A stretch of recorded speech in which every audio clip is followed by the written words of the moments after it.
Welcome back, everyone. It's the 2025 Memorial Championship presented by Discraft. Vista del Camino XL layout giving us the action. We've got Anthony Barela along with Parker Welck, Gannon Buhr, your two-time and defending champion at the event, and then rounding out the card, Ezra Aderhold. We saw some pretty solid play during the front, and we'll see who can keep things together. Some of the back plays a little bit more difficult.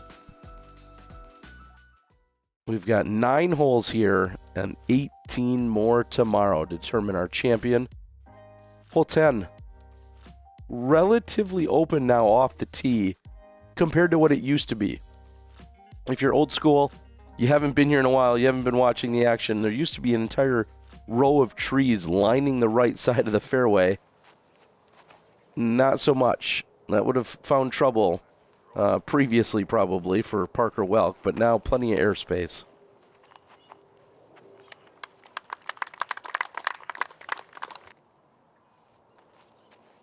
Gannon with a 5-under effort during the front 9. Our leader, AB, with a 4-under in the front 9. Gannon just had the one hiccup on hole number 8 in terms of picking up a bogey. Otherwise, 6 birdies.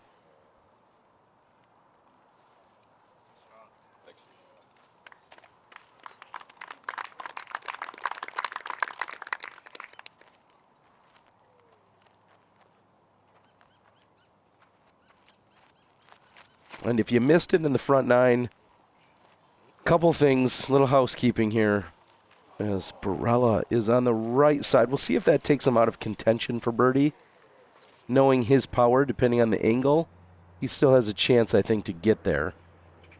But we are missing Parker Welck into the commentary booth. He had some friends that are in town one final night, so we couldn't quite make it work for him to join me in the commentary. Nothing to do with play or strategy or anything of that nature. If all goes well, I hope to have him during our final round commentary, regardless of where he or anyone else finishes. The plan is to have Parker. So don't start getting all worked up one way or another if he's here. He was here the first 2 rounds. And if we can have him for the final round, that's the plan. Maybe he's the champ, maybe he's not. But either way, hoping to lock him down. I know there's a party at Rick's. And that sometimes, yeah, we'll see.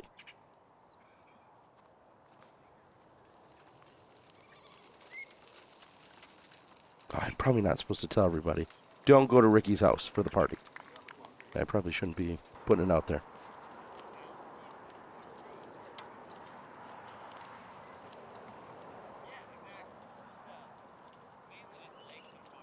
Long-range fireworks, possibly?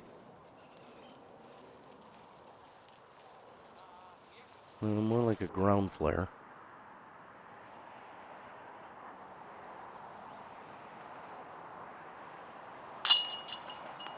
Looks pretty confident.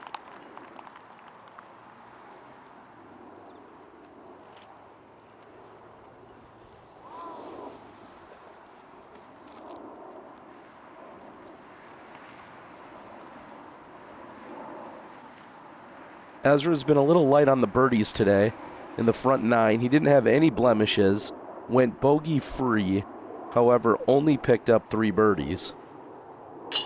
He'll add to that, though, as he gets his 4th birdie of the round.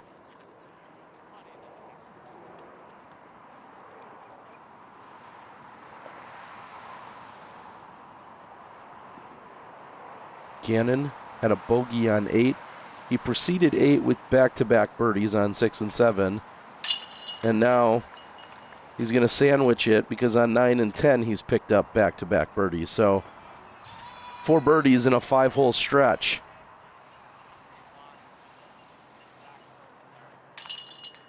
Speaking of sandwiches, where's the go-to? Is it a local shop? You go chain? R.I.P. Quiznos? I don't know. We head to hole 11. Oh, but they're honey mustard. I know you're thinking about it now. If you know, you know. 759 feet. danger on both the left and the right. You even have some Mandos on the left-hand side, just trying to avoid throwing down the sidewalk or bringing some patrons into play over there.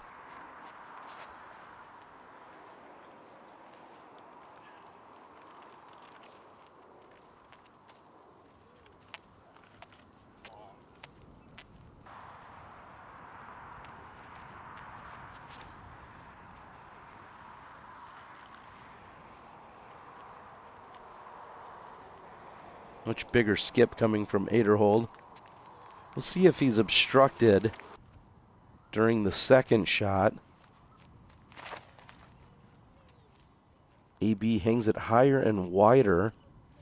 That's dumping pretty quick. Well, huge skip off the side of the hill.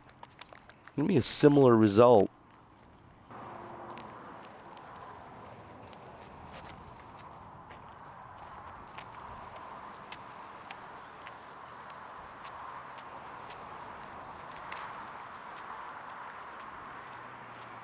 All about the setup.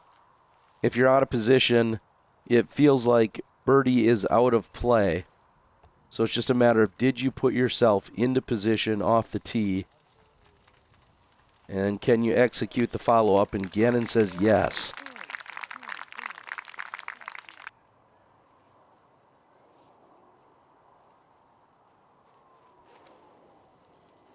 Again, Hyzers that most people don't have the luxury of taking.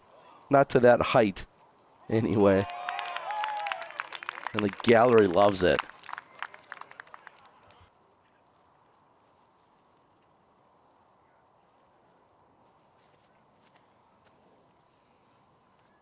Burned over from Parker.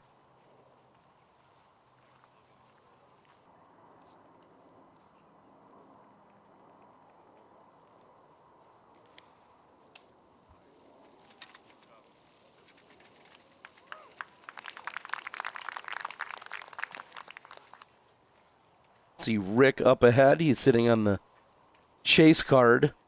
Didn't have too bad of a front nine himself. Shot 4 under on the front. Rick came in at 20 under par on the day.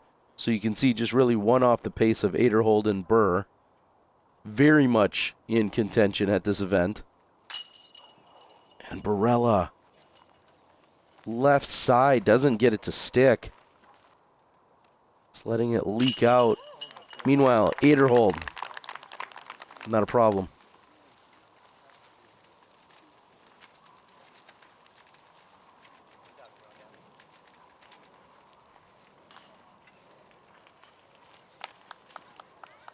Tap in birdie for Buhr. He goes to 28. He's now again within one of Barela.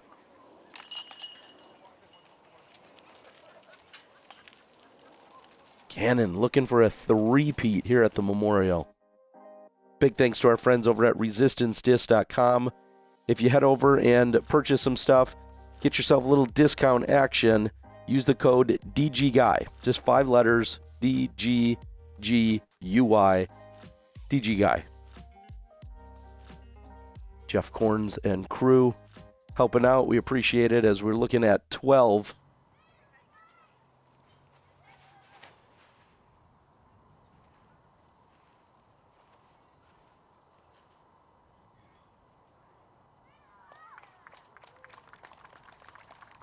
Not much I can say to that.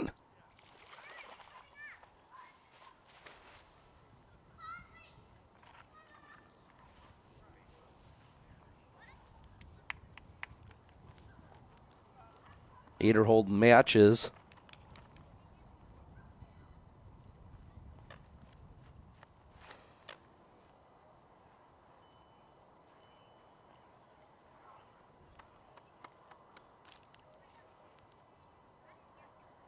And that might be a little too wide. Sometimes that back tree can come into play, and it will hinder the putt that you're going to have.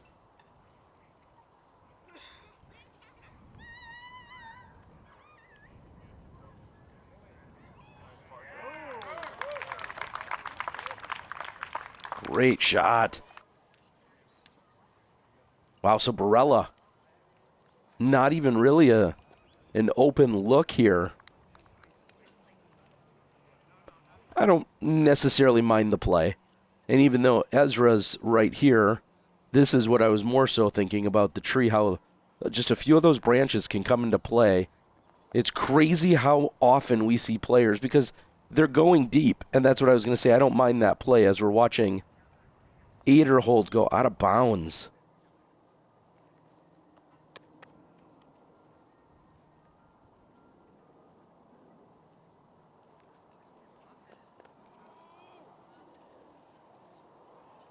Didn't see that coming.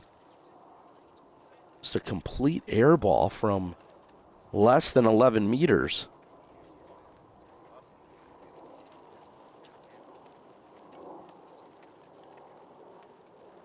Not sure if there's a force field up here on this green.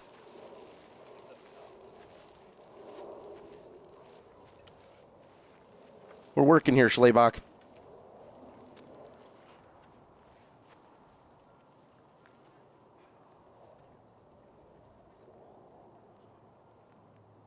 This will be for Aderhold and a bogey save. Well, makes the putt, but not what you would expect after a safe drive. And Gannon is in bounds. He's going to take his full meter, and yes, sometimes taking your full meter can bring you even closer to the basket.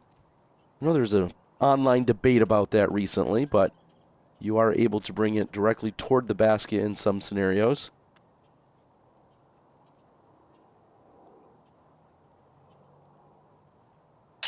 With that, I guess I'll ask, what's your favorite non-rule?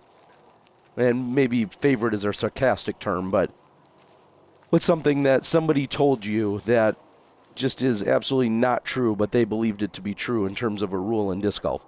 And an example I'll give is that you can't add disc to your bag during the round. That is not a rule. I don't know where that started. It's been around for a long time, and I hear it inaccurately said from time to time. But that's what I'm thinking is a rule of that nature, is if you have one, leave it in the comment section. I'd love to hear what it is. Because I've heard some crazy ones in the last 30-plus years, I'll tell you that.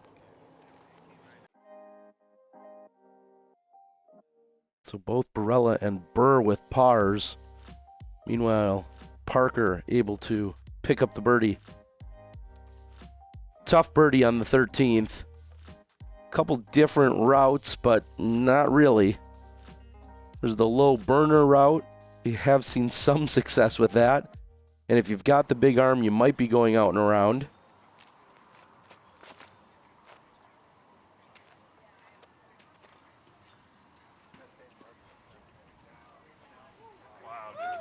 Okay. That'll work. Gives him a putt.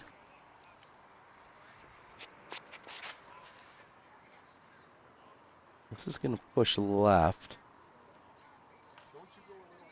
Well, gets hung up early. Might be a blessing in disguise that when you're at that distance, it doesn't seem necessarily like running it's a good idea.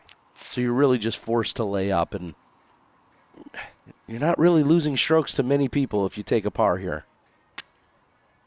AB left side.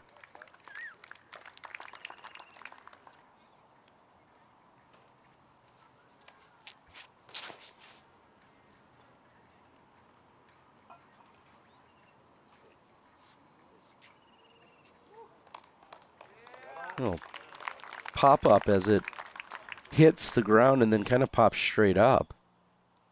Good ground play and good reaction. Well, there's no layup in Buhr from that angle. His angle isn't too bad at it, and you can see he goes to a knee, I guess ultimately to control the speed, but also maybe just the angle release, and Anthony Barela picks up the birdie.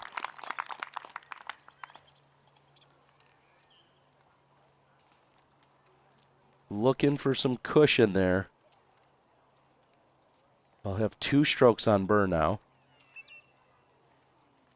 And Ezra actually got pretty close to the water.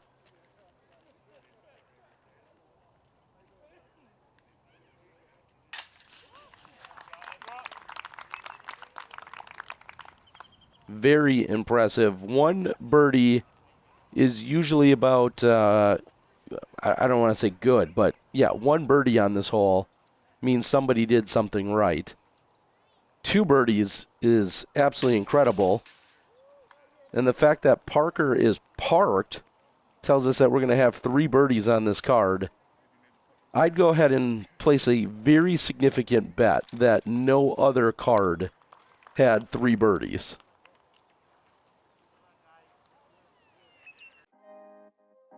Very impressive. I'm scrolling down. Yeah, there's plenty of cards that had no birdies and played it over par. So pretty amazing. As we head to the 14th, certainly on the easier side, as just a shot out into the middle, puts you into position. Basic approach shot. This feels like a must-get birdie almost.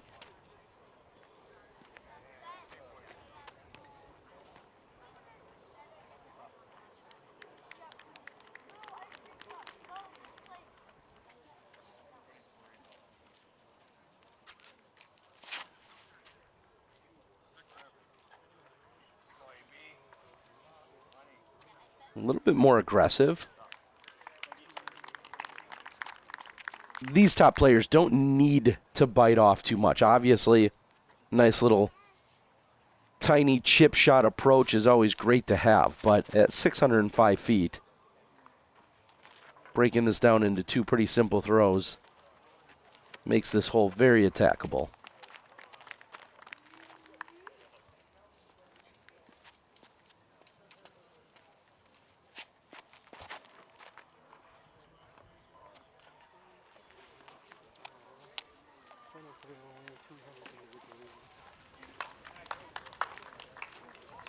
Great positioning there for Buhr.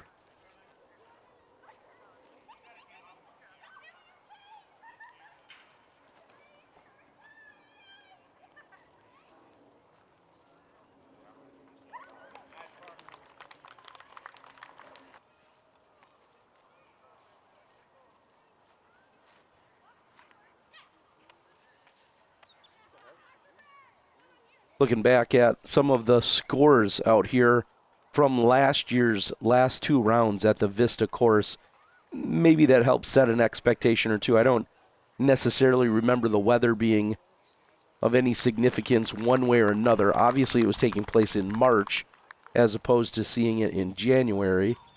However, the very final round last year, hottest score was 8 under. There was a couple of those. Gannon shot 7. Ultimately en route to his win. And then during round 3, Gannon had hot round at 8 under. So just to kind of put in perspective, that was rated 1061. But when you're looking at a solid round out here, seems like that 7, 8, 9 range, very practical. For our top players, that is. 8 under each round was hot. So Buhr, not going to have hot round like that.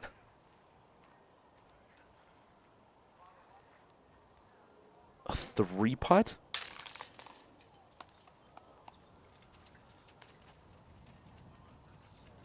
So just when you got that much closer to AB, it's going to be a 2-stroke swing. He's also going to lose 2 to Aderhold. All right. I don't think any of you expected that to come, and as he loses 2 to Welck, so kind of crazy. Speaking of crazy, you going to go here?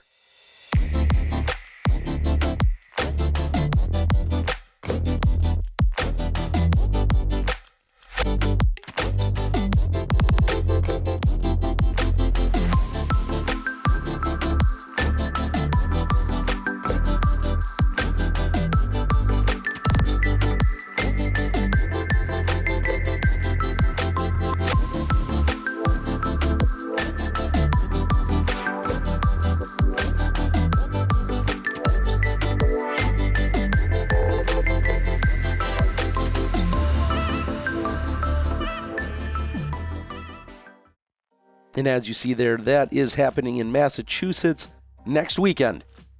Get your plane ticket, buy your tickets over there at discgolfexpos.com. And if you can't make that one, well, they're going to add a new one this year, and that's down in Texas, taking place March 1st and 2nd. Pretty incredible what they're doing. Ben, along with Miles, my buddy from over at Paragon, Marshall Street, everybody making that happen, all the guest speakers that you saw. And I believe they're in their 3rd year of it being on the East Coast, and it'll be the 1st year down in Texas. So make sure you get there.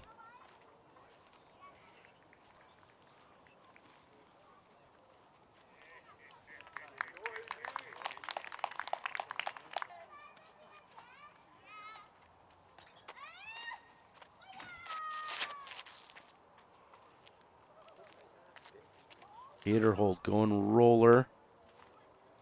These can be dangerous because sometimes when they hit the fence, if they hit it at just the wrong angle, it's actually possible to go through them.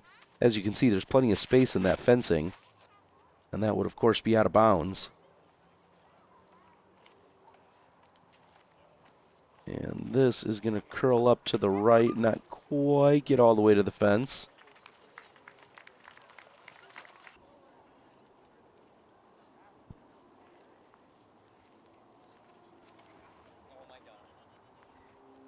Parker doesn't like it. Not the line he was looking for, but no significant damage. He didn't shank it and pull it out of bounds, for instance. Speaking of damage, if you haven't noticed, I've run myself a little ragged here this week, so I apologize for the extra raspiness. Hope you guys are enjoying all of the coverage. We've got MP40 and FPO coverage to eventually come out as well. Meanwhile, trying to work on multiple cards in MPO each day. And excited to bust out this next day footage for you. And then I have a ton of bonus footage to come after the fact as well. I'd appreciate anyone that would consider becoming a Patreon member. That's one of the main ways that I can get out on the road. Bring a couple of guys with me so that we can give you this coverage. Patreon.com/thediscgolfguy.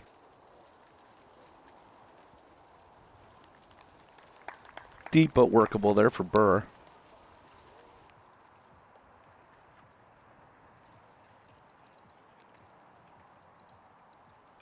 Middle of circle 2 for Welck.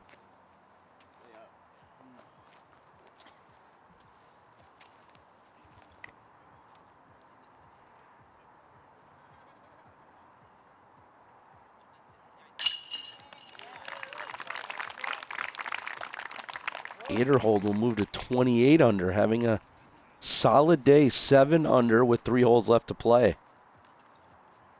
That matches the effort as of right now by Barela. AB looking to add on to the birdie count, though.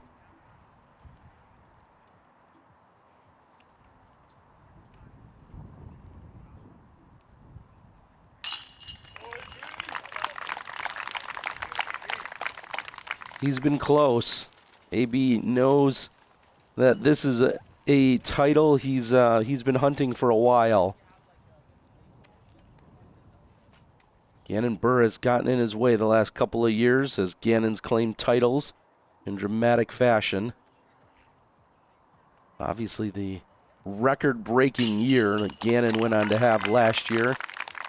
Absolutely insane, winning more than $211,000 in terms of PDGA earnings.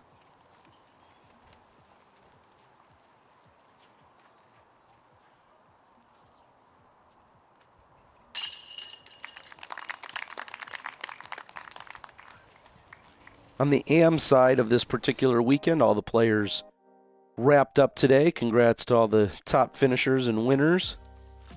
Hopefully some of them will be out for the gallery on Sunday.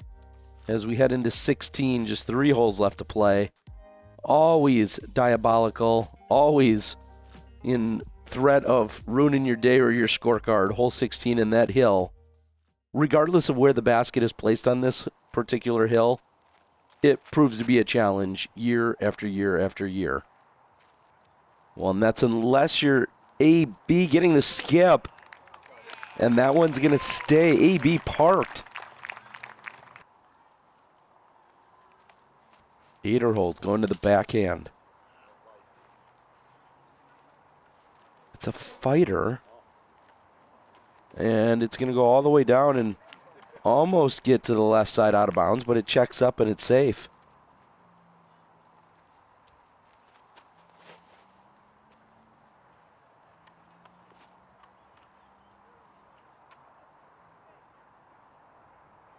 Maybe some good dirt there. Definitely had a chance to skip hard enough to find the road, but it does sit down and stay safe. Thanks to the street side spotters. It sounds like a band. A disc golf band, the street side spotters. At least 50 here for Welck.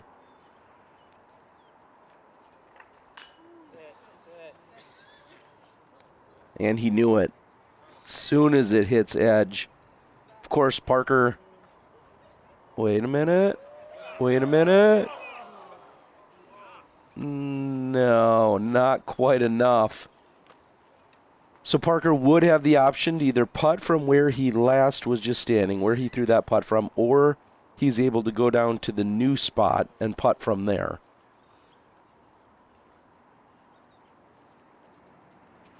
I can understand going to this spot much closer, it looks like. Maybe not much, but at least 8 to 10 feet closer. You see the whiskers there. It's probably 8 to 10 feet outside of those. So, yeah, this is probably 10 feet closer, but more of a direct line with the pin. The question is, how aggressive are you? And it looked like a bid, but doesn't draw any metal, which is probably a good thing.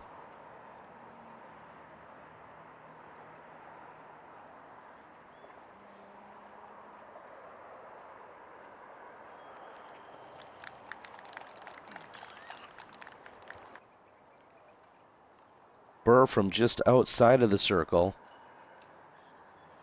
And another air ball. We saw that back on 12. And it was the same result. That was directly toward the OB. This time he finds OB as opposed to back on 12 where he just got close to it. The comebacker is dead center. Doing work.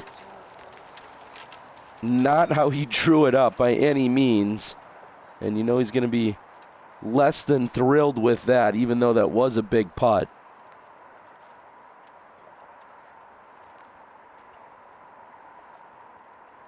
We're looking at another two-stroke swing. Buhr will fall to 26. Barela has yet to throw, and he's looking to get to 33. Really just distancing himself in the last couple of holes. That's going to take a bite out of Welck's scorecard.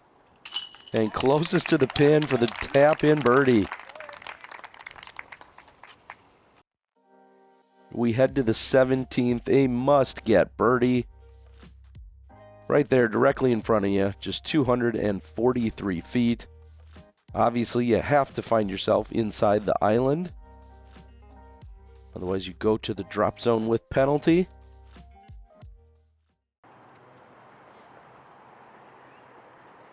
I don't know if he's done it in a challenge.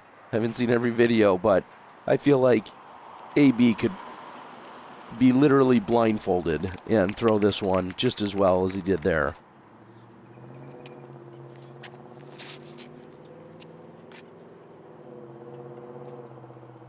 Knifing it in. Does it check up? Yes, it does. Eventually. Okay, not too bad of a roll.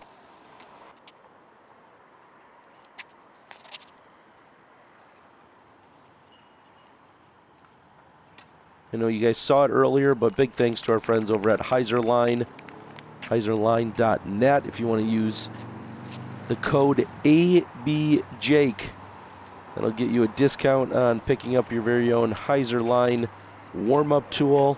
It also supports Jake and AB. The link is in the description.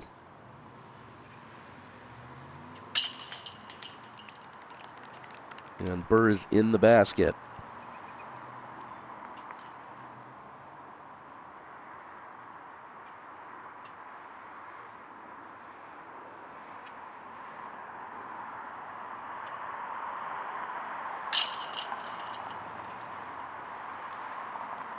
I'm smelling a star frame. Off to a pretty good start for one. If a star frame had a scent, what would it be? I might be a little loopy with how I'm feeling, but I think that's a pretty good question. If a star frame had its own scent, what would it smell like? Put that in the comments for me. Thank you guys for coming along this weekend. Like, share, subscribe, do all the YouTube things as we head to our 54th hole of competition. 330 feet, just a little water carry. Just about to 300. As you can see on the shallow left side there, not much room between the water and the basket.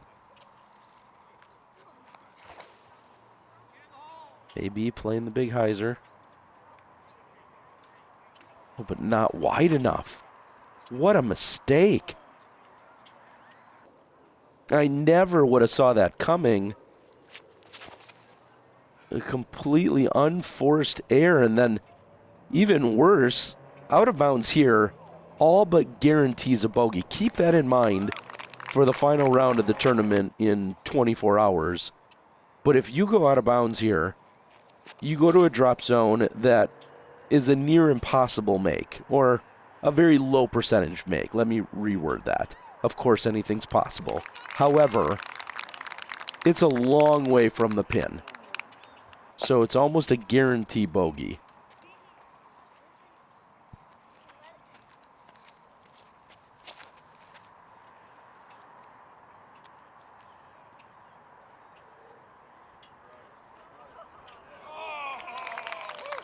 Little sandy dust up. Not a problem for Welck.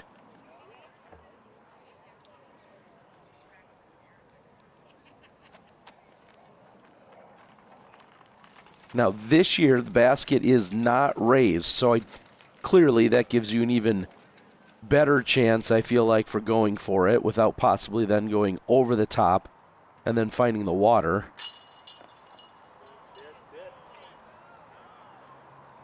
That's just dirty. I'm not talking about the water.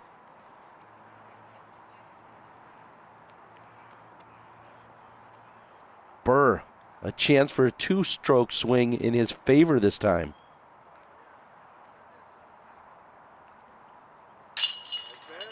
Dead center. He moves to 29. Aderhold was at 29 coming in, looking like a bogey at best. Barela looking at a bogey. Oh, this is exciting. We still got some sweet action coming for you guys on Sunday.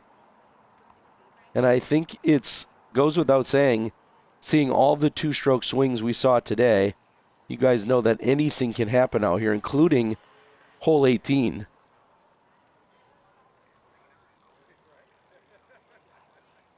I just don't believe that got up and rolled on Aderhold.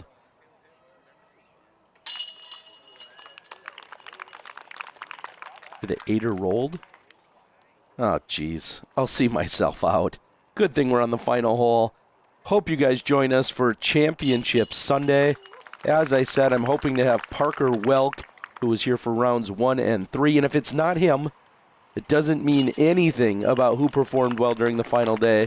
It just was a matter of who I could get to sit down and join me for the final round before I had to head out of town. So don't get ahead of yourself, but Anthony Barela is your leader by 4. Ezra Aderhold will be on the lead card again, along with Wysocki. I guarantee a damn good time. And with that, I'm the Disc Golf Guy, and I'll find you in the fairway.